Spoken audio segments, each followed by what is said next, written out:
J'ai dit, Dieu nous a bénis. Dieu est là parmi nous.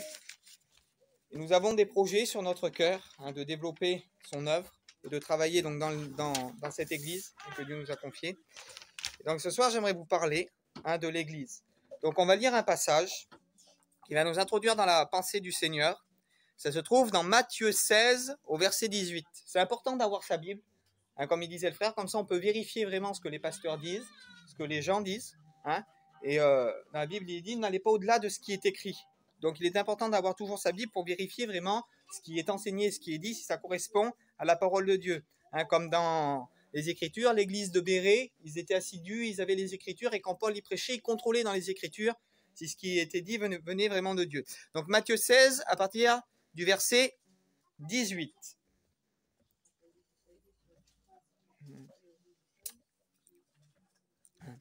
Alors, on va lire à partir du verset 17. Jésus, reprenant la parole, lui dit, « Tu es heureux, Simon, fils de Jonas, car ce n'est pas la chair et le sang qui t'ont révélé cela, mais c'est mon Père qui est dans les cieux. » Parce que Pierre va dire que Jésus était le Messie. « Et moi je te le dis, que tu es une pierre, mais que sur ce roc je bâtirai mon église, et que les portes du séjour des morts ne pourvoindront point contre elle. Je te donnerai la clé du royaume des cieux, ce que tu lieras sur la terre sera lié dans les cieux, et ce que tu délieras sur la terre sera délié dans les cieux. » Jésus est en train de prophétiser, est en train d'annoncer. Il dit à Pierre que Pierre, c'était son nom, et Pierre en grec, ça se dit Pétros. Pétros, ça veut dire une petite pierre ou un petit caillou.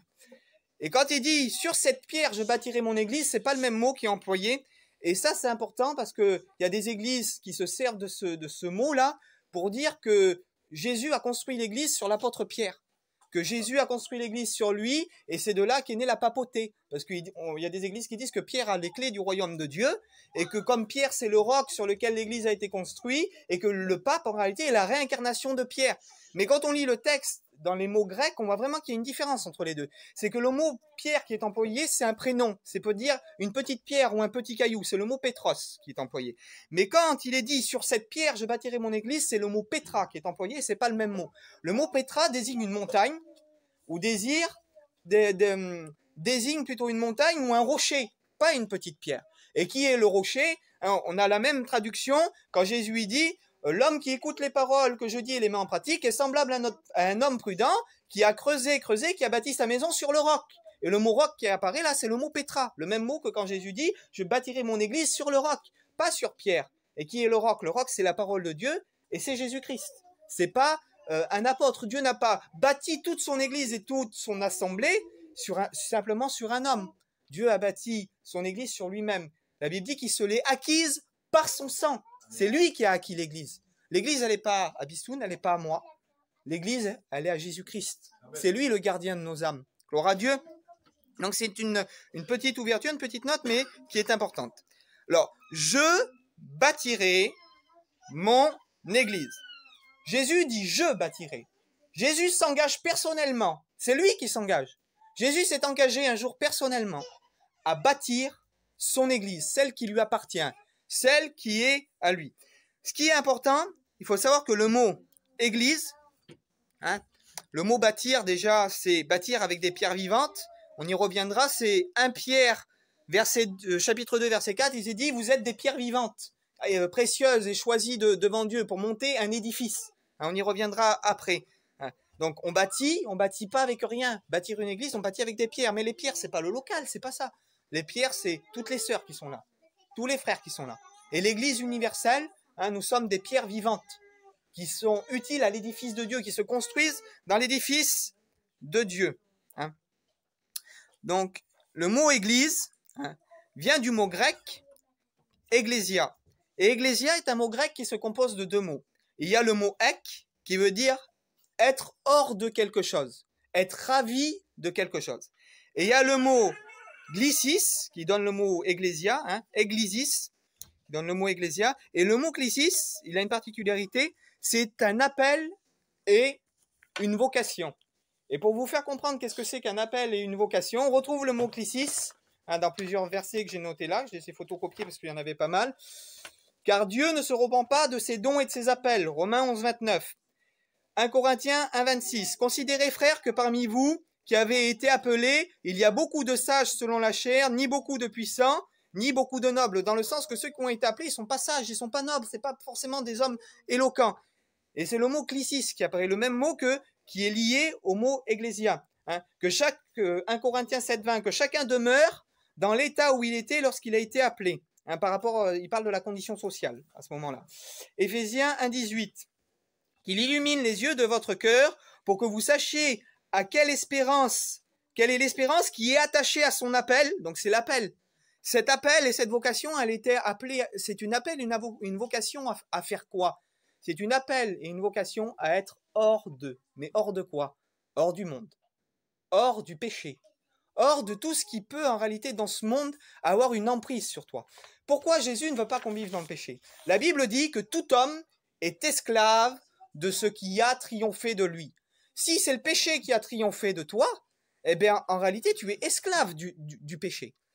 Et pourquoi nous devons être hors du péché, hors de tout ça? Parce que Dieu ne veut plus que nous soyons esclaves. Dieu veut que nous soyons libres de cette génération perverse et corrompue. C'est comme ça que la Bible parle. Aujourd'hui, toutes les bonnes mœurs, toutes les bonnes mentalités sont en train de fuir.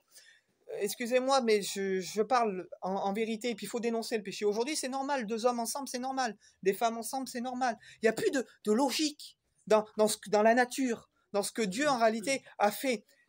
Dieu nous appelle à être hors de cette emprise diabolique, à être hors de ce péché-là, qui est en train d'emmener l'humanité à une décadence.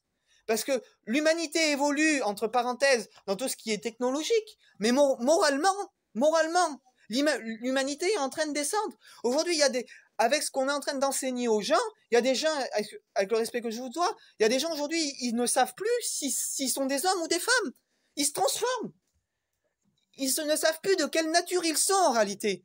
Mais ça, c'est ce que le monde apporte. C'est l'emprise que le péché a sur le monde qui est en train d'apporter ça. Et ce que Dieu veut, c'est briser cette emprise-là pour que l'homme revienne à son état naturel, à ce qu'il est en réalité naturellement, à ce que Dieu a fait de lui, son enfant, qui est né et qui est né pour vivre dans sa présence, qui est né pour vivre avec un contact avec lui. L'homme court au travers, je vais parler comme ça, l'homme va draguer les filles, et les filles vont draguer les garçons, sans être vulgaire. L'homme court après les boissons, après l'alcool. L'homme court après les concerts, après les sorties, parce qu'il cherche ce qui lui manque.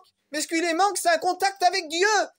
Ce qui manque à l'homme, c'est un contact, une vie intime avec Dieu. Et tant que l'homme ne vit pas intimement avec Dieu, il ne peut pas être satisfait. Tant que l'homme ne vit pas intimement avec Dieu, il ne peut pas être comblé. Pour ça que je bâtirai mon église, ceux qui seront hors du monde, hors de ce péché qui détruit l'humanité, hors de ces choses qui font souffrir en réalité les hommes. L'angoisse qu'on a parfois au fond de notre cœur, ou l'angoisse que les gens qui n'ont pas Dieu ont au fond de leur cœur, c'est la conséquence de leur péché. C'est parce qu'ils vivent dans le péché. Dieu n'a pas créé l'angoisse, Dieu n'a pas créé la peur, Dieu n'a pas créé le suicide. C'est parce que l'homme vit dans un mal-être. C'est parce que l'homme vit dans ce mal-être qui se passe toutes ces choses mauvaises. Alors des fois j'entendais ces mots, s'il y aurait un Dieu, il n'y aurait pas de malade, s'il y aurait un Dieu, il n'y aurait pas de guerre. Mais moi, ces personnes, je leur réponds, si vous écouteriez la Bible, il n'y aurait pas de guerre. Parce que dans la Bible, il est écrit que tout le monde doit s'aimer, que tout le monde doit se pardonner. Si on applique ça, il n'y a plus de guerre, puisque je dois pardonner à mes ennemis, puisque je dois aimer ceux qui me font du mal. Si j'applique ça, il n'y a plus de guerre. Oui, mais ça ne résout pas le problème des malades. Dieu, il dit qu'on ne doit pas s'enivrer de vin, qu'on ne doit pas fumer la cigarette, qu'on ne doit pas avoir une vie débauchée. Vous enlevez la moitié des malades déjà qu'il y a en France. Les plus de morts, c'est parce que les gens fument et les gens boivent et parce que, excusez-moi du mot, mais il y a des cancers et il y a des maladies. Empêcher les gens d'avoir une vie déréglée, d'avoir une vie qui souille leur corps. Vous verrez qu'il y aurait beaucoup moins de malades. Beaucoup de gens qui se porteraient mieux. Comment le monde en réalité irait mieux. Si le monde met en pratique ce qui est écrit en réalité. Si le monde mettra en pratique réellement ce qui est écrit dans la parole de Dieu, le monde se suffira à lui-même pour que le ciel soit ici en réalité. Mais voilà, il y a notre chair. Il y a toutes ces choses qui combattent Dieu. Et c'est une réalité. Donc l'Église est celle qui y est appelée. C'est un appel, c'est une vocation. Une vocation à être hors du monde. Mais ça veut dire quoi, être hors du monde? L'Église, elle ne doit pas simplement être hors du monde individuellement. L'Église, elle doit être hors de tout ce qui est religieux, de tout ce qui a de l'emprise en réalité. Tant pis, de tous ces gourous qui dirigent les églises avec une main de fer. Il y a un passage qui dit ils ont fait de l'évangile, il dit, des traditions humaines. Ne fais pas, ne touche pas, ne goûte pas, ne fais pas. On place des interdits à tout bout de champ qui sont même pas dans la parole de Dieu. Et le passage, il dit que ces prétextes-là, que ces choses, ça devient pernicieux par l'usage. Ça devient pernicieux, pourquoi? Parce que les gens, ils s'achètent, ils s'inventent une sainteté en croyant ne pas faire telle petite chose, des choses qui touchent peut-être même pas au péché. En croyant ne pas faire telle petite chose, et il y a des choses qui sont cachées, qui sont beaucoup plus graves en réalité, sans entrer dans les détails. Les véritables églises, elle n'est pas fédération protestante, mariage pour tous. Elle n'est pas telle association, telle dénomination. La véritable église est une église qui est hors de tous ces systèmes religieux. C'est pas moi qui le dis. C'est écrit dans la Bible, Apocalypse 18. Écoutez ce qu'il nous est dit. Après cela, j'ai vu descendre du ciel un ange. Le mot ange en grec, il se dit angelos, ça veut dire messager. Donc c'est un messager qui apporte quelque chose. Apocalypse 18. Après cela, je vis descendre du ciel un messager, un ange, qui avait une grande autorité. L'autorité, c'est Dieu qui lui donne. C'est la parole de Dieu. Et la terre fut éclairée de sa gloire. Ce qui éclaire, c'est la parole de Dieu. C'est la lumière qui descend du ciel. Écoutez. Et il cria d'une voix forte. Elle est tombée, Babylone la grande. Elle est devenue une habitation de démons, un repère de tout esprit impur, un repère des oiseaux impurs et odieux, parce que toutes les nations ont bu du vin de sa fureur et de son impudicité, que les rois de la terre se sont livrés avec elle à l'impudicité, et que les marchands de la terre se sont enrichis par la puissance de son luxe. Et j'entendis du ciel une voix qui disait, « Sortez du milieu tel, mon peuple, afin que vous ne participez pas à ces péchés. » Ça veut dire quoi? C'est-à-dire que le peuple de Dieu aujourd'hui, il est au milieu de cette ville. Il est au milieu de cette ville qu'on appelle Babylone la Grande. Et qu'est-ce que c'est Babylone la Grande? Babylone la Grande, elle est appelée la ville aux 7 collines. Et la ville qui a 7 collines, eh bien, Rome est appelée la ville aux 7 collines. Tout ce catholicisme qui est sorti de l'église romaine, tout ce catholicisme des catholiques est sorti les protestants. Aujourd'hui, je vais loin, mais je dis la vérité. Il y a eu les protestants, aujourd'hui, il faudrait protester contre les protestants. Parce que quand on va dans la Fédération protestante de France, eh bien, ils acceptent le mariage pour tous aujourd'hui. Ils acceptent de bénir les couples comme ça. Alors que la Bible est contre ça. Alors, on peut pas, ceux qui ne sont pas chrétiens, les gens qui ne se proclament pas chrétiens peuvent vivre comme ils veulent. Ça ne pose aucun problème. Mais on ne peut pas se prétendre chrétien et pas faire ce qui est écrit dans la parole de Dieu. Il est écrit clairement dans la Bible, ne vous mettez pas sous un joug étranger avec les infidèles. Quel rapport y a-t-il entre les ténèbres et la lumière? Un joug, c'est tout bête. C'était une pièce de bœuf, une pièce de bois, excusez-moi, où on attachait les bœufs pour qu'ils travaillent ensemble. C'est bon aussi une bonne pièce de bœuf avec des petits oignons dessus. Je vous détends un peu. Mais c'était une pièce de bois où on attachait des bœufs pour qu'ils travaillent ensemble. Un joug, c'est être attaché et lié pour travailler avec quelqu'un. Et lorsqu'on s'attache à des dénominations comme la Fédération protestante, comme toutes ces églises qui reconnaissent beaucoup de choses aujourd'hui, qu'on le veuille ou qu'on ne le veuille pas, on est lié et attaché avec des gens qui travaillent et qui ne font pas la volonté de Dieu. La Bible va plus loin et dit même de n'avoir aucun rapport avec ces gens-là, parce qu'ils se disent frères et ils acceptent n'importe quoi.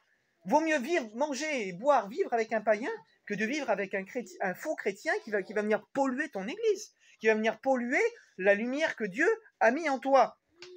Donc l'église est vraiment celle qui est appelée à être hors de toutes ces dénominations religieuses, à être vraiment hors de tout ce qui peut avoir de l'emprise sur elle. Le seul qui a le droit d'avoir de l'emprise sur l'église, c'est Christ, parce que Christ a donné sa vie pour l'église. Parce que Christ s'est livré lui-même comme un agneau sans tache, sans défaut, sans ride. Le seul qui doit présider l'assemblée, l'église, celle que Christ s'est acquis par son sang, c'est lui-même. Et il est écrit dans la Bible, il dit Dieu est le chef de Christ, donc Christ, il est le modèle pour nous amener à Dieu, pour nous amener à son Père. Il dit que Dieu est le chef de Christ. Comment? Christ est le chef de l'église. Il dit Christ est le chef de l'église et le chef de l'homme, et l'homme est le chef de la femme. Il y a une hiérarchie. C'est comme ça. On ne peut pas pousser ou enlever des hiérarchies que Dieu a établies. Maintenant, il n'est pas écrit que Christ est le chef du pasteur et le pasteur est le chef de l'église.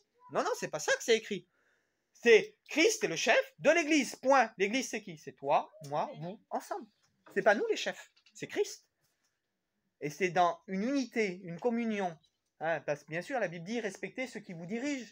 Bien sûr que Dieu nous donne un éclaircissement à nous qui sommes serviteurs de Dieu, de pouvoir vous aider à vous diriger, à vous conduire, pour pas que vous fassiez d'erreurs, pour pas que vous vous blessiez, que vous fassiez du mal. Puis Dieu a établi des ministères dans l'Église. Mais ça, ce sera peut-être le sujet d'une autre prédication. Là, j'essaie de vous faire comprendre que qu'est-ce que c'est réellement que l'Église, d'être dans une Église. Donc l'Église, c'est ça, c'est celle qui est hors de toutes ces choses. La Bible dit, le royaume de Dieu, il n'est pas de ce monde. Jean 18, 33, 35. Jésus, il a interrogé. Il aurait dit, tu aurais pu être libéré, tout ça. Puis Jésus, il dit, mais non, il dit, mon royaume, il n'est pas de ce monde. Il dit, c'est quand Jésus devait mourir. Il sait très bien que son royaume, il n'est pas d'ici.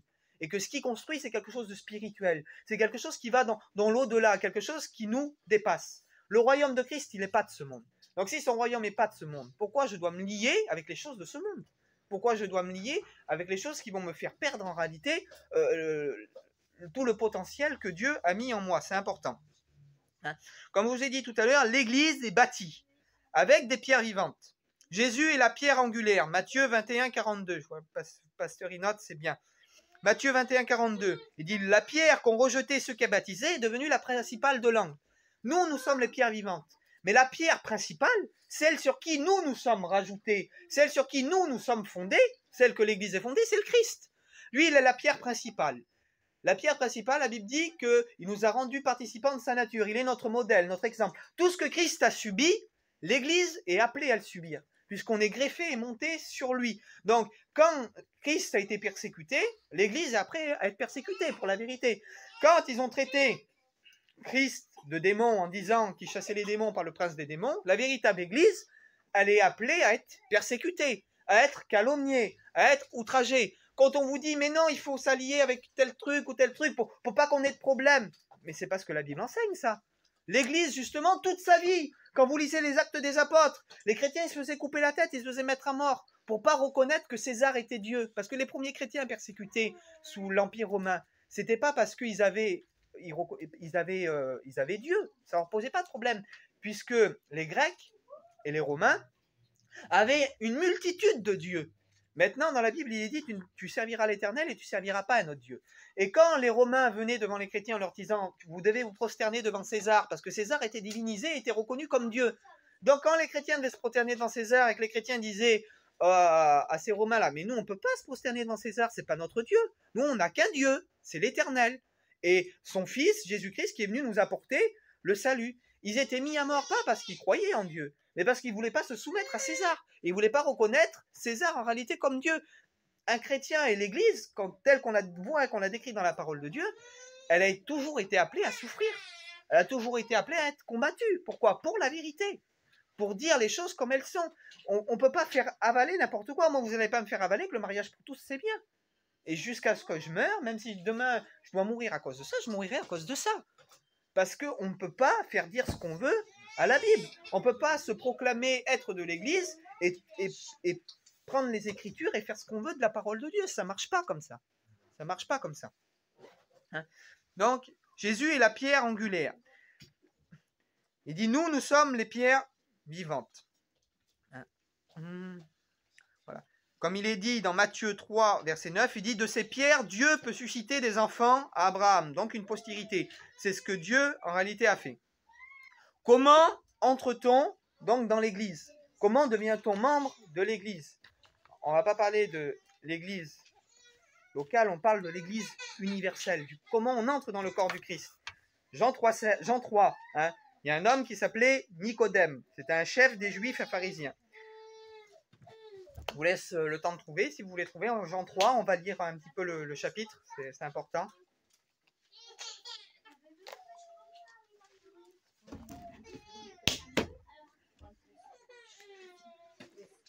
Jean 3. Évangile de Jean, chapitre 3. Donc c'est comment entre-t-on dans l'Église? Comment on arrive à être hors du monde? Comment on arrive à être ravi là, de tout ce qui nous tient? Je fais la lecture pour vous. Il y eut un homme d'entre les pharisiens nommé Nicodème, un chef des Juifs qui vient vers lui voir Jésus de nuit. Alors, si Nicodème vient de nuit, c'est pas parce qu'il voulait se cacher. Hein, des fois, on entend dire c'est parce que Nicodème il se cachait, il voulait pas être vu. C'est tout simplement parce que Jésus, qui était reconnu comme un rabbin, parce que Jésus c'était un rabbin qui enseignait. Hein, Jésus était juif, donc c'était un rabbin qui enseignait. Et les étudiants, ils allaient voir le rabbin de nuit. Parce que comme en Israël, c'est un pays où il fait très chaud, les gens, pour prendre des cours bibliques, ils ne se réunissaient pas la journée parce qu'il faisait très chaud. Ils se réunissaient la nuit pour recevoir des cours bibliques et pour écouter les rabbins qui enseignaient. Et Nicodème, c'est ce qu'il fait. Il vient de nuit parce que c'est la coutume. C'est comme ça. Il ne vient pas pour se cacher. C'est parce que c'est la coutume en Israël. Et écoutez, il vient auprès de Jésus de nuit et lui dit Rabbi. Rabbi, ça veut dire rabbin, ça veut dire maître. Nous savons que tu es un docteur venu de Dieu, car personne ne peut faire les miracles que tu fais si Dieu n'est avec lui.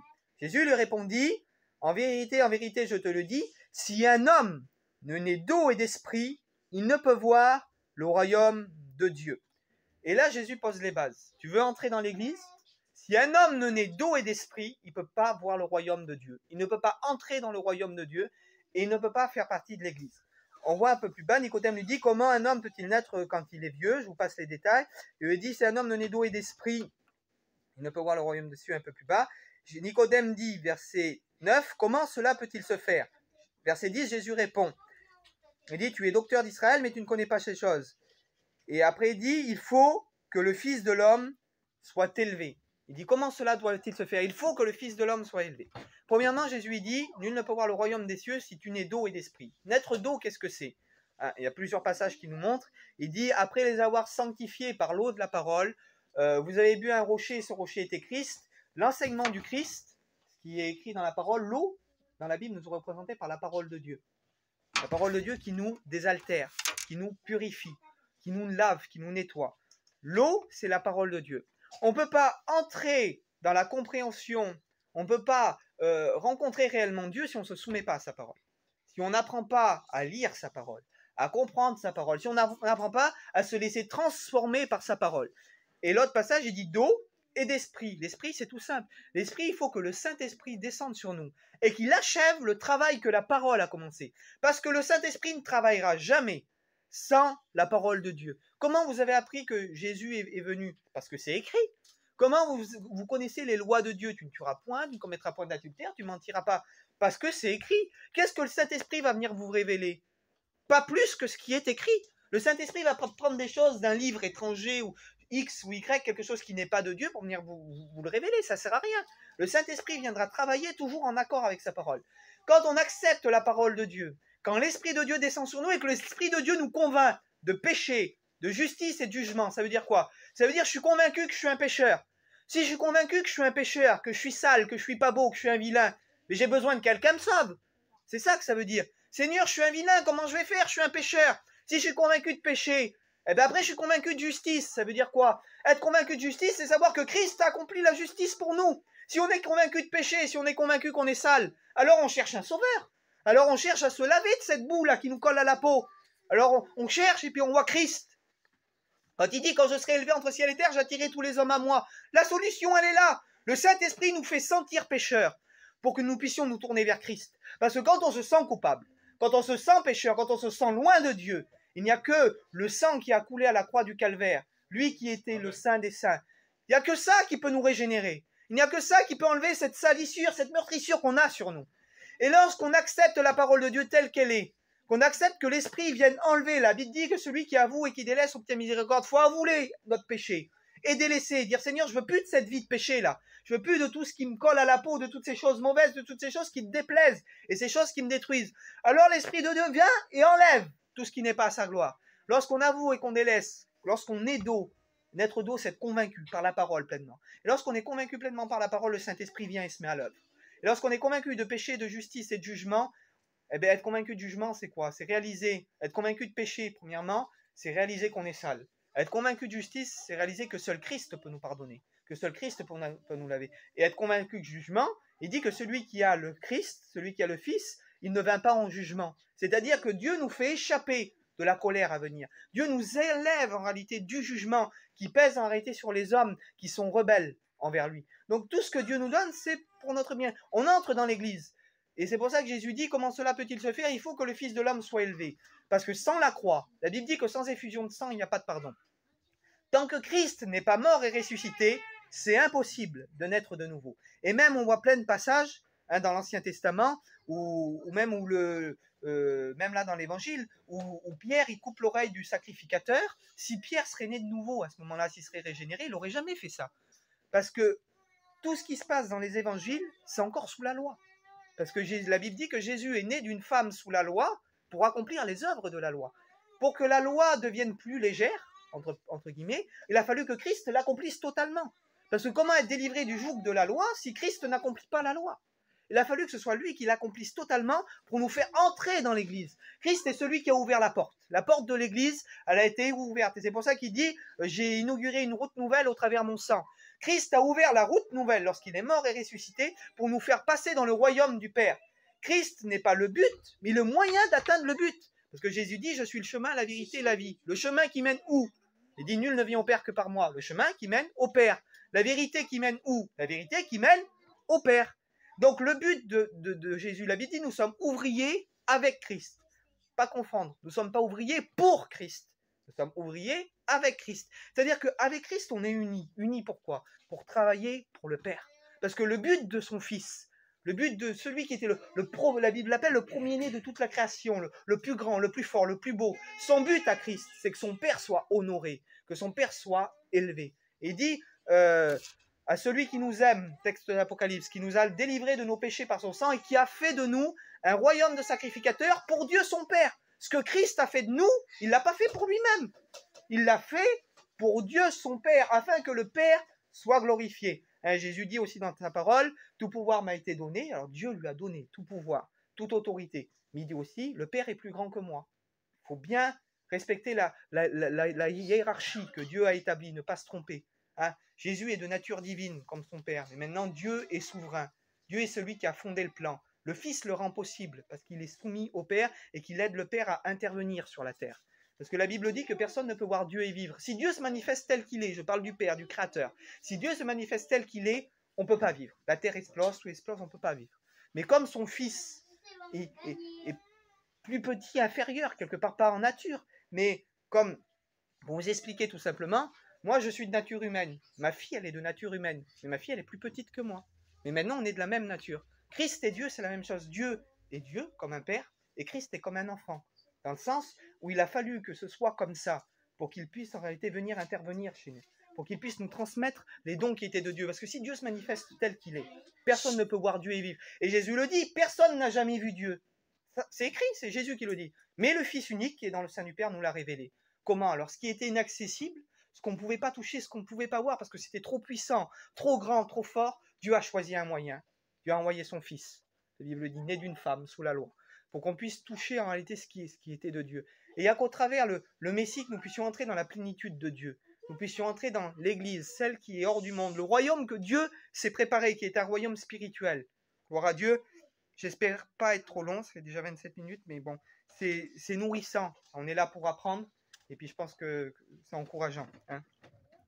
Donc, je vous ai dit, il faut naître de nouveau pour entrer dans le royaume. Note très importante, les pierres vivantes ne font pas toutes la même taille, elles n'ont pas toutes la même forme, elles n'ont pas toutes la même couleur. Et ça, c'est la diversité de l'Église. Imaginez maintenant, nous devons vivre ensemble malgré toutes nos différences. Et la véritable Église, c'est ça. Dans la Bible, c'est écrit qu'il y avait des Juifs, des Grecs, des barbares, des gens qui venaient de tout horizon différent et qui arrivaient, mais ça, c'est un vrai miracle, pour que les gens arrivent à s'unir et à vivre ensemble. Alors, pourquoi la diversité de l'Église? Il y en a qui voient le fait que les gens se mélangent, qu'il y ait des sédentaires, qu'il y ait des tziganes, qu'il y ait des Espagnols, qu'il y ait des gens de couleur, etc. Les gens voient ça parfois pas comme un défaut, mais comme « Ah, c'est dur ». Et ça, c'est une force. Et je vais vous expliquer pourquoi. Parce que moi, je parle de moi, j'ai ma conception de gitan, de l'évangile, entre parenthèses. Je vais essayer de faire, malgré qu'on doit se plier à la parole de Dieu, mais on peut faire ce qu'on veut. La façon qu'on a été éduqué, la façon qu'on a été élevé, la façon qu'on voit les choses, à un moment ou à un autre, ça remonte toujours à la surface. Mais heureusement que j'ai Bissoun, parce que lui, il n'a pas été élevé comme moi. Lui, il ne voit pas les choses comme moi. Et si ma mentalité, elle revient, et qu'elle prend le dessus sur certaines choses, Bissoun, il va me dire, attention, frère, parce que moi, je ne vois pas ça comme ça. Moi, je vois ça de telle façon, comme ça. Et si je me trompe, eh bien, comme lui, il a une mentalité différente, une vision différente, il va être un point de repère pour moi. Et ça marche aussi dans l'autre sens. Bissoun, il a eu un mode de vie. Mais moi, un jour, avec mon mode de vie, je vais dire, frère, moi, je vois comme ça, peut-être ça ne va pas, fais attention. Et lui, il va se placer devant Dieu, il va dire, peut-être, maintenant, si tous là, on est tous pareils. Allez, je parle de mon peuple parce que c'est mon peuple. On est tous des gitans, là. On est tous des gitans, et tout le monde dit la même chose. Mais si on se trompe, on va tous se tromper. Si on se trompe, on va tous aller dans le mur. Pourquoi? Parce qu'il n'y en a aucun qui remet l'autre en question. Il n'y en a aucun qui a une vision différente de tout ce qui est enseigné, de tout ce qui est dit. C'est pour ça que nous vous encourage à toujours avoir la Bible. Et quand vous voulez poser une question à quelqu'un, ne demandez pas qu'à un pasteur. Moi, c'est ce que je faisais. demander à 4, 5, 6 pasteurs. Pourquoi? Parce que chacun on peut avoir une vision différente. Et puis, toutes les versions que tu peux avoir, ben, tu peux dire, c'est ça, plus ça, plus ça. Des fois, les 3 ont raison, des fois, ou les 4 ont raison. Parce qu'ils ont une vision différente. Et parfois, il y en a 2 qui ont raison, il y en a un qui se trompe. Après, tu examines avec la parole de Dieu, et tu dis, eh ben, c'est lui et lui qui a raison, parce que c'est comme ça, comme ça. L'autre, ce qu'il m'a dit, c'était pas trop comme ça. Il ne faut jamais se fier qu'à un seul avis, une seule opinion. Si on se fie qu'à une seule avis et une seule opinion, eh ben, si quelqu'un nous a dit une bêtise, eh ben, on va croire sa bêtise et on va foncer dans la bêtise. Et je dis ça même pour moi. Moi, je ne suis pas infaillible. Je vous le dis, on s'efforce de connaître la parole de Dieu, de transmettre, mais moi, je peux me tromper, parce que je suis qu'un homme. Malgré que je demande à Dieu, que je m'efforce de transmettre ce qui vient de Dieu, personne sur la terre est infaillible, et aucun homme est infaillible. Celui qui est infaillible, c'est le Messie, c'est le Christ. Maintenant, confiez plus vos vies dans les hommes, confiez vos vies au Messie. Le Messie, lui, il ne vous trompera pas. Hein. Christ, lui, il ne vous trompera pas. Mettez-vous à genoux, jeûnez, priez, vous allez avoir votre réponse. Hein. Parce que si moi, je peux vous donner une fausse réponse ou vous tromper, le Messie, lui, jamais il vous trompera. Christ, lui, jamais il vous trompera. Puisque c'est lui le gardien de vos âmes. C'est lui le gardien de vos cœurs. C'est lui qui a l'autorité sur vos vies. Lui, jamais il vous trompera. Gloire à Dieu. Donc, comme je l'ai dit, les pierres, ils sont de taille et de forme différentes. Et Dieu nous appelle à vivre... Hop, ah, je me suis trompé. Lire Éphésiens... Ah ben si, c'est là. Excusez-moi. Voilà. Éphésiens 2. Non, Éphésiens 4. Autant pour moi. Livre des Éphésiens. À Éphésiens, c'est après Galates. 1-2 Corinthiens, Galates et Éphésiens. Éphésiens.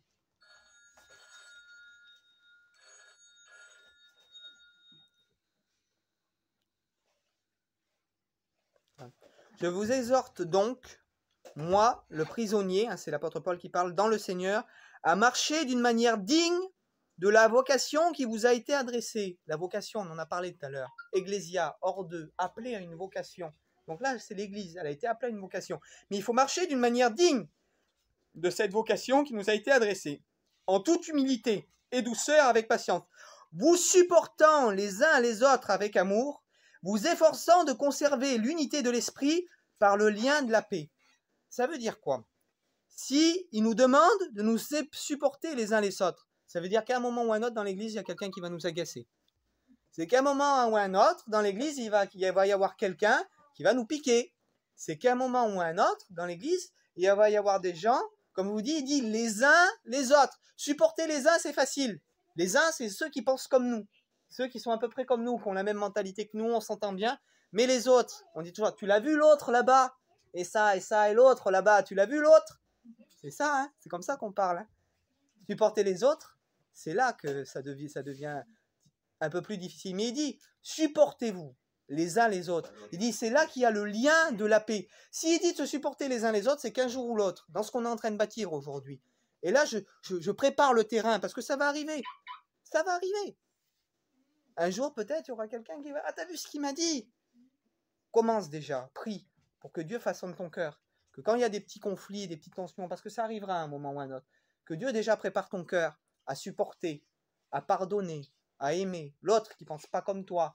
Et peut-être des fois quelqu'un te dit quelque chose et puis nous on est toujours là sur la défensive et comme je disais tout à l'heure, la personne qui ne pense pas comme toi c'est peut-être pour t'éclairer qu'elle veut te dire des choses. Mais comme ce n'est pas dans ta conception, des fois toi tu te sens agressé, tu te sens piqué, tu te sens troublé. Alors que peut-être que c'est Dieu qui l'envoie pour justement te corriger un petit peu, te faire changer de cap. Comme on parlait tout à l'heure avec les sœurs, si tout le monde dit la même chose, si tout le monde pense pareil, c'est con qu'on grandit. C'est con qu'on voit nos erreurs alors. Parce que si jamais personne vient nous dire nos erreurs, si tout le monde en vit tous de la même façon, comme je dis, c'est pour ça que la communauté de Christ, lorsqu'elle est mélangée de juifs, de grecs, de personnes qui viennent d'ethnies différentes, c'est pour ça que c'est une richesse. Parce que dans toutes nos ethnies, dans tout ce que nous sommes, on a une complémentarité. On a une complémentarité que l'on ne peut peut-être pas trouver ailleurs. Parce que cette différence, en réalité, ça fait une force de pouvoir, en réalité, donner nos points de vue, nos façons de voir les choses. Et c'est comme ça qu'on grandit. C'est lorsqu'on dit, mon frère, regarde, toi tu fais ça, mais moi je ne le vois pas comme ça. C'est peut-être comme ça et comme ça.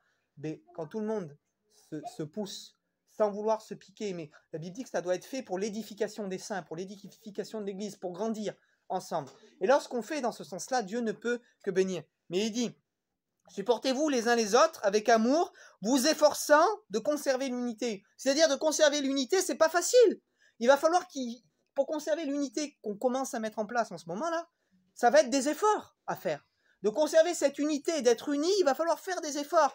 Vous efforçant, c'est pas facile de conserver l'unité.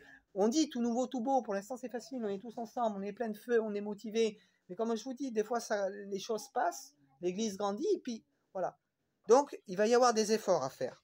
De conserver l'unité dans l'esprit par le lien de la paix. Car il y a un seul corps, un seul esprit, comme aussi vous avez été appelés à une seule espérance par votre vocation. Je n'irai pas plus loin sur ce texte.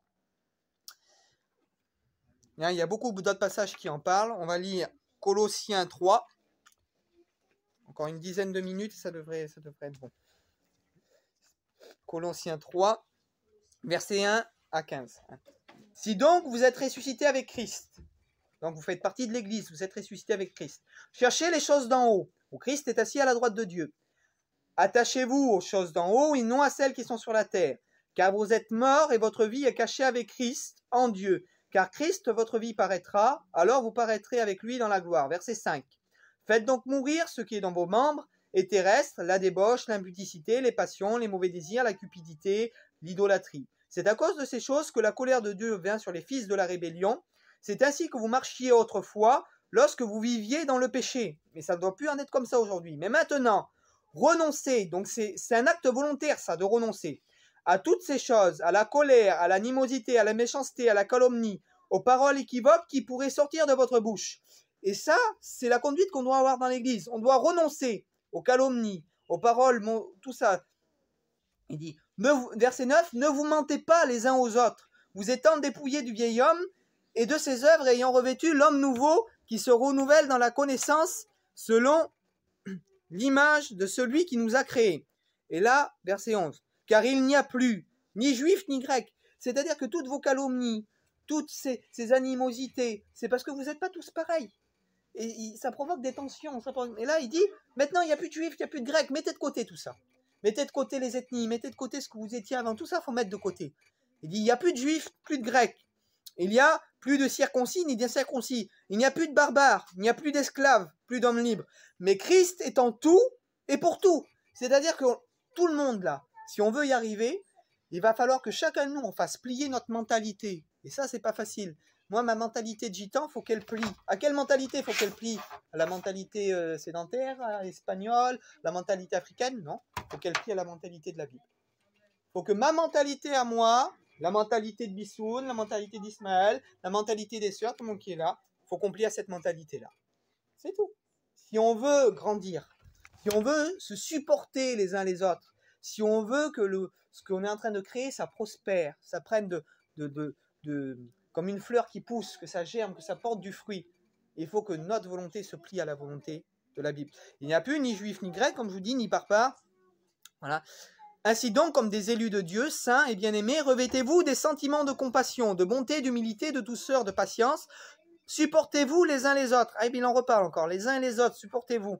Et si quelqu'un a sujet de se plaindre de l'autre, pardonnez-vous réciproquement. C'est-à-dire un jour, s'il y a des tensions, va, pardonne, réconcilie-toi, pardonne, efface l'ardoise, oublie.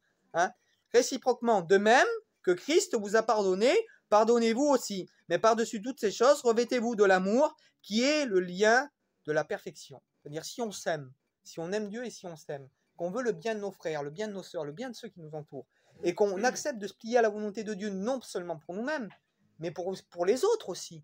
Parce qu'on le fait pour que les autres soient enrichis et bénis au travers de nous. Eh bien, ça ne peut que aller. On va lire Romains 15, je ne le lis pas, il est juste mis là. Nous qui sommes forts, nous devons supporter les faiblesses de ceux qui ne le sont pas. Donc c'est encore un passage qui dit nous qui sommes forts, nous devons supporter les faiblesses de ceux qui ne le sont pas. De Corinthiens 11, verset 1, et c'est Paul qui parle, et ça c'est intéressant. Paul dit, si vous pouvez supporter de ma part un peu de folie, mais oui, vous la supportez. Comment alors? L'apôtre Paul, lui, qui a écrit les épîtres, qui est pour nous une règle, une ligne de doctrine, il demande aux gens de supporter sa folie. Et peut-être que l'apôtre Paul devait être un petit peu agaçant aussi. Et quand il rentrait dans des églises, peut-être qu'il y a des gens, le voilà l'autre là-bas, Paul, c'était l'autre pour certains. Pour certains, Paul, il ne s'entendait pas avec eux. Mais Paul va dire, si vous pouvez supporter de moi un petit peu de folie. Donc, Des fois, il y en a, mais il est un peu illuminé, le frère, là. Il voit les choses un peu. Il supporte. Tant pis, même si ça te dérange un peu, apprends à supporter. Apprends à supporter si tu es fort. Apprends à supporter la folie de certains. La folie des gens qui pensent pas comme toi ou qui sont pas comme toi. Tant que ça touche pas au péché, bien évidemment. Hein. On va pas supporter que quelqu'un qui vit clairement dans la débauche ou qui fait n'importe quoi et puis de dire que c'est bien. Non, on en est conscient. On parle vraiment des traits de caractère, des choses qui ne touchent pas à ce qui est saint. Donc on va lire un dernier passage, après on prie le Seigneur, mais j'y suis déjà. 1 Timothée, non, c'est pas là. 1 Timothée, c'est plus loin. 1 Timothée 3, verset 15. Timothée 3, verset 15. C'est le dernier verset.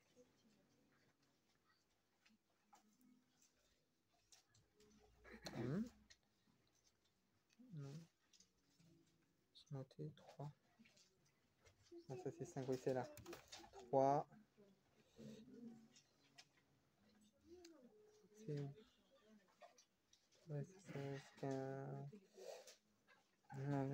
15. Voilà. Je t'écris ces choses avec l'espérance d'aller bientôt vers toi. Mais si je tarde, tu sauras comment il faut se conduire dans la maison de Dieu, qui est l'église du Dieu vivant, la colonne et l'appui de la vérité. Et j'aimerais juste conclure avec ce texte. L'église du Dieu vivant, c'est chacun de nous. Et il dit, qu'est-ce que l'église? Il dit que l'église est l'appui et la colonne de la vérité. C'est-à-dire que ce qui doit transparaître de nous, ce qui doit sortir de nous, c'est la vérité. Parce que l'appui et la colonne de la vérité, vous l'avez bien compris, c'est la parole de Dieu, mais c'est Christ, c'est le message de Christ. Il dit, je suis le chemin, la vérité, la vie, comme on a dit tout à l'heure. Si notre Église, le reflet de ce que nous portons, n'est pas le soutien de Christ, n'est pas le soutien et l'appui de la vérité, c'est que nous ne sommes pas l'Église. Et pour vivre dans la vérité, comme je l'ai dit, il faut apprendre à se pardonner. Il faut être hors du monde, hors de ce système, hors de toutes ces dénominations religieuses, de tout ce qui nous étouffe, de tout ce qui nous emmène loin de la volonté de Dieu, de tous ces péchés, ces choses malsaines. On doit être ravi, hors d'eux. Hein. Là, c'était on peut dire ça, qu'une ébauche ou une introduction à qu'est-ce que c'est vraiment que la vie de l'Église. Là, on a vu qu'est-ce que c'était que l'Église, c'est être hors du monde, être arraché de tout ça et être vraiment planté en Christ, hein, pour pouvoir avoir une vie sainte. L'Église, ce sont plusieurs membres qui sont réunis ensemble, qui apprennent à se supporter, à s'aimer, hein, pour pouvoir grandir, à s'édifier. Dans la suite, hein, seulement les pasteurs, ainsi que nous-mêmes, avec les frères, on fera les dons spirituels dans l'Église, et puis plusieurs choses, comment se comporter. Vous aurez certainement aussi peut-être des enseignements sur l'Église primitive, comment l'Église est née, acte 2, la naissance du Saint-Esprit. Il y aura plusieurs choses comme ça. Et là déjà, j'espère que ça vous a aidé, ça vous a éclairé sur certaines choses. Qu'est-ce que c'est que l'Église? Si je rentre dans l'Église réellement, au travers les eaux du baptême, au travers la nouvelle naissance, je dois être hors du monde. Et je dois participer vraiment au corps du Christ. Hein, gloire à Dieu. On prie le Seigneur ensemble.